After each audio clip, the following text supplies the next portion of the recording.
The world is now worried with a new issue, that's called Year 2038 issue or Y2K38. Many wonders if the problem with Y2K38 is close to, or worse than, Year 2000 or Y2K. What is going to happen in 2038? Many reports suggest it could do more harm than Y2K. But, is all that true? Before that, do you know the problem with Y2K?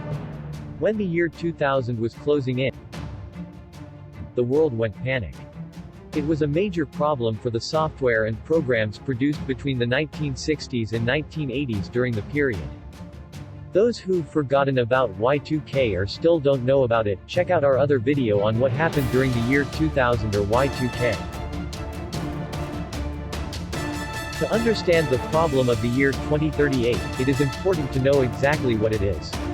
The Y2038 problem is hypothesized to arise due to limitations of 32-bit processors and the systems operating on them. Researchers say the systems that operating on 32-bit processors around the world will not be able to cope with the date and time shift at 3 hours 14 minutes and 7 seconds Coordinated Universal Time on January 19, 2038. Why? Back to the history, on the 1st of January 1970, the machines around the world started counting the time in seconds.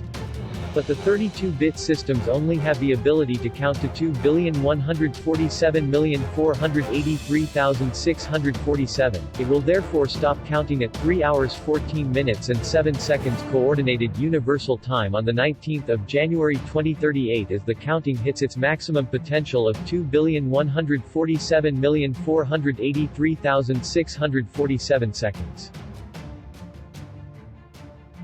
The question is, what will happen once the 32-bit system's clock reaches its 2,147,483,647 second threshold? Many fears that these machines around the world would eventually crash and ultimately stop operating. Really? You must have missed headlines if you recall the Gangnam Style, that once viral in the entire universe. South Korean pop star Psy's video Gangnam Style shattered all viewing records on December 3, 2014. The number of views on YouTube hits greater than 2,147,483,647. But on that time, YouTube is running on 32-bit processors which couldn't count beyond that amount and crashed the website.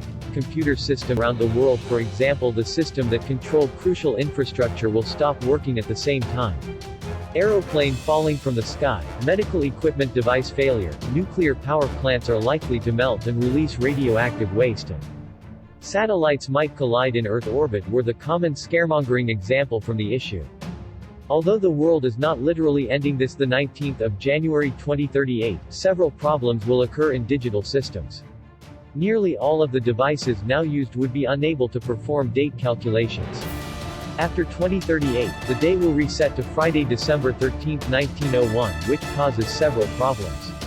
The solution consists of increasing the number of bits, for example 64 bits used in digital systems to represent a date. But this will add issues that are backward compatible with current software architectures. Thus a simple solution has still not been found. But people with many possible ideas probably come up with in the near future. Thus, there is no need to fear about the end of the world now, unless we dig our own grave due to wars and environment pollution.